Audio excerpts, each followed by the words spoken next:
If at first you don't succeed, try again.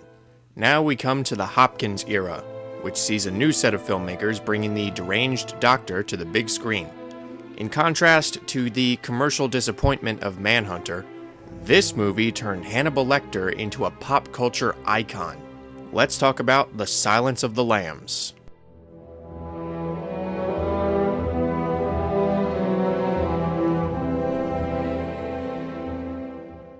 The film focuses on the FBI's attempts to catch a new serial killer. Nicknamed Buffalo Bill, this new murderer has been kidnapping and killing women for their skins.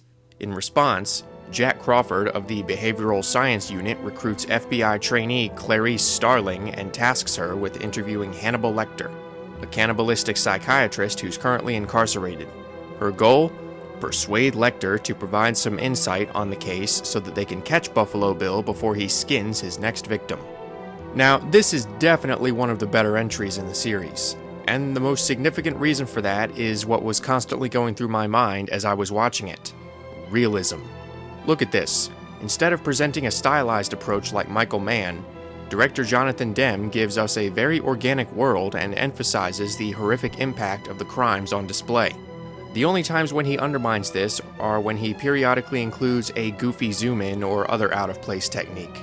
Honestly, the camera work could have been a bit steadier and less in-your-face.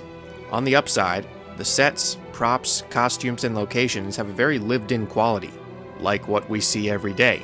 It's a setting that feels familiar, but the foreboding atmosphere makes the whole experience fairly unsettling.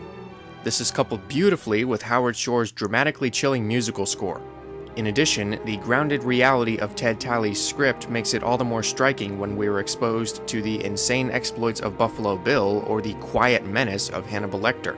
Speaking of which, the performances also complement the tense mood. Jodie Foster does a great job of showing the resilient nature of Agent Starling. Her charisma and toughness are consistently believable thanks to the human fallibility and doubt that Foster infuses into the character. Seeing her face off with the psychopaths that she encounters is satisfying because instead of being portrayed as fearless, you see her conquer her fear, both internal and external. Anthony Hopkins also leaves a powerful impression as Lecter.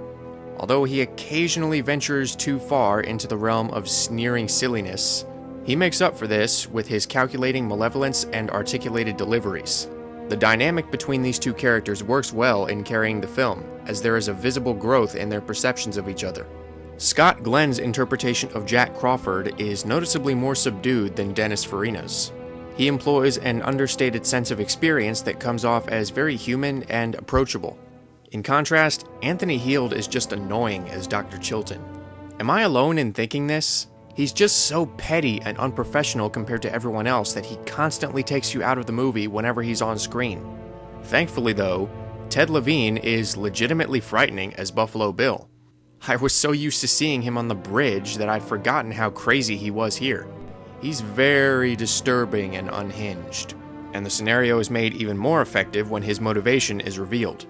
Overall, The Silence of the Lambs is an accomplished and uncomfortable film that benefits from strong performances, haunting music, atmospheric direction, and a story that hammers home the brutal reality of the horrific crimes that it portrays. Thanks for watching. Feel free to like, subscribe, and/or comment. Until next time.